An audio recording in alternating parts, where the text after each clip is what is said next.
Hey, my name is Dave Visser. I'm the mental health specialist here at Fremont High. And one thing this year that we've been facing a lot here at Fremont is how do we get our students to be motivated and how do we get them to complete their schoolwork?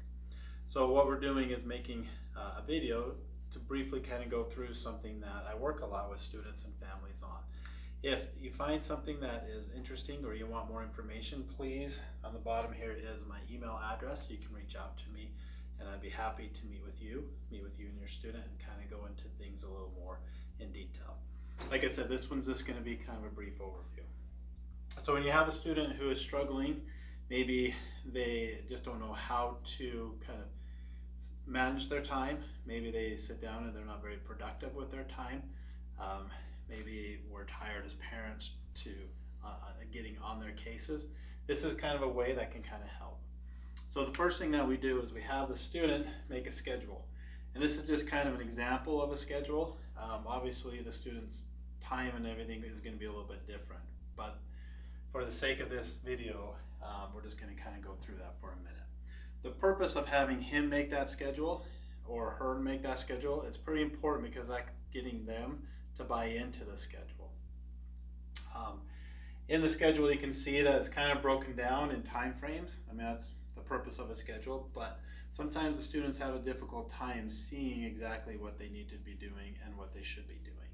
So here at 3 o'clock they come home, they grab a snack, they need a little time to just to kind of unwind, and then they hop right into their homework. My experience tells me that and has shown that we need to kind of put a break sometime in between the time that they start and the time that they end their homework. Usually 45 minutes to an hour. Here at school, when you think about how the classes are ran, they have a break in between their classes, which kind of helps them reset their mind to the next class. So about 45 minutes to an hour is about as long of an attention span you can expect from them. So if you start the homework, take a break, and then do homework again, you're going to find that your student's going to be a lot more productive.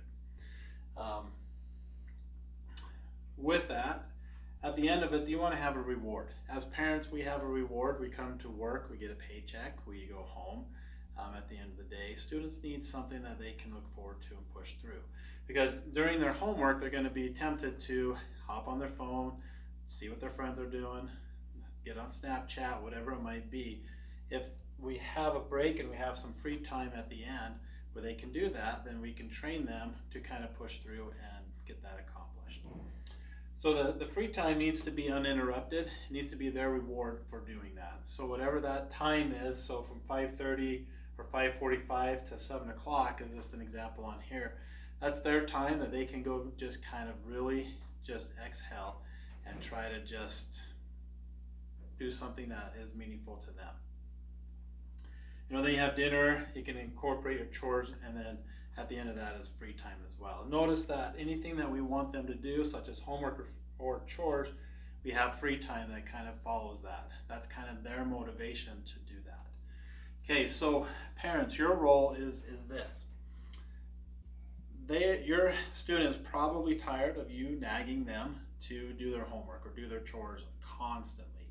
So one way that we become more of a coach rather than someone who's constantly nagging them is because they come up with their schedule, they come up with their consequence, they come up with their reward for it.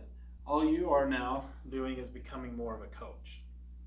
So an example of that is, hey Ryan, it's 3:30. So you go, 3:30 is when he wanted to start his homework. All you ask is, what are you supposed to do? And you have your student repeat back what they're supposed to do. In addition to that, what you do as well is have them repeat what happens if they do it, they get the reward. What happens if they don't, then they follow through with their consequence. What that does for you, mom and dad, is that it helps you not become the bad guy. If you have to become an enforcer, then you're enforcing something that they've already agreed upon. So one last little part to all of this is at the end of the day, we need to have a follow-up. This is kind of the key for all of this to work. If we don't do this as parents or guardians, then this plan isn't going to work. We need to follow up with them at the end of the day. It only takes 5 to 10 minutes. And we need to ask them the question, what went well today? What didn't go well today? And what can continue or change for tomorrow? These are questions that you have your student answer. You can give feedback, but this is for them to start to identify areas that they can improve on. So, like I said, this is just a really quick overview. This is something that I'm happy to sit down and talk with your student and yourself with. Give me an email or send me an email or get a hold of your student's school counselor and we can set up that appointment. So I appreciate your time and thanks.